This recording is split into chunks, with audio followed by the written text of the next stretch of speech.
I'm outside the Old Oak in Cork and we're having a send-off for Paul Gill, who's a member of Atheist Ireland, who's starting a 25-day walk from Mizen Head to Malin Head, which is the entire length of the country, to urge people to vote yes in the forthcoming referendum on the blasphemy law. The background is that last year the Irish government brought in a law making blasphemy an offence punishable by a €25,000 fine. They did it because the Constitution has a clause saying that blasphemy is an offence. Now, there was a big campaign against that law, and as a result the Minister for Justice, Dermot Ahern, has now said that he will be proposing a referendum later in the year to allow the Irish people to vote on removing the reference to blasphemy from the Irish Constitution. So Paul's walking the length of the country to highlight the need to vote yes in this referendum and to urge people to come out and campaign for the right to freedom of speech. Why did you choose the method of walking the length of Ireland as your way of making your point?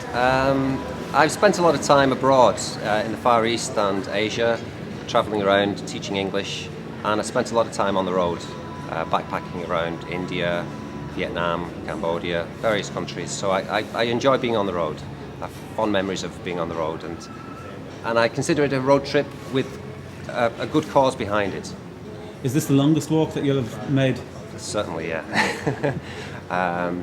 Yeah, I'm going to be doing about 25 kilometres a day for 25 days on the walk itself. So it's over 600 kilometres in all. So it's a big trip, but I'm looking forward to it and meeting people and enjoying the Irish countryside as well, you know.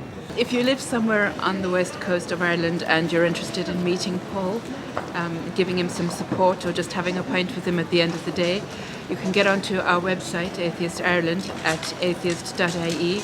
We've got his walking schedule up there, and we can put you in contact with him and let you know where he's going to be and on what day. How important do you think it is for people to come out and campaign for a yes vote in the referendum? I think it's vital. You know, we've been promised a referendum on the matter. We need to keep the momentum going in terms of people being aware. I've met lots of people who are actually unaware of the blasphemy law and the nature of the fine itself, you know. People need to be aware that this has been imposed onto the people, and it's something that needs to be repealed. People should be aware of the fact that it's got to go. What's going to happen if along the way you fall and twist your ankle? I'll get up and continue walking. I feel very strongly, you know. I'm not going to take any silly risks at all. I'm going to, as I say, keep to my 25 kilometres a day.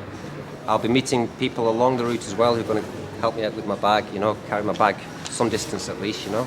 So I think I'm relatively fit and healthy, and I'm determined. I have a determined kind of nature, and I just want to keep on the road north to Malin Head.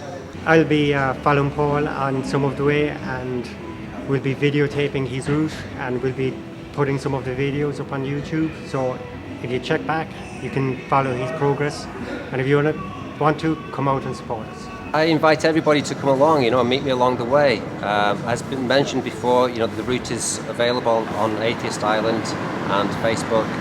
And I invite everybody to come along to the various destinations along the way, so we can talk about the blasphemy law, we can talk about other related subjects such as, you know, a push for a secular constitution in Ireland as well. You know, key aspects that we need to be discussing as part of the framework of moving Ireland into a modern secular society.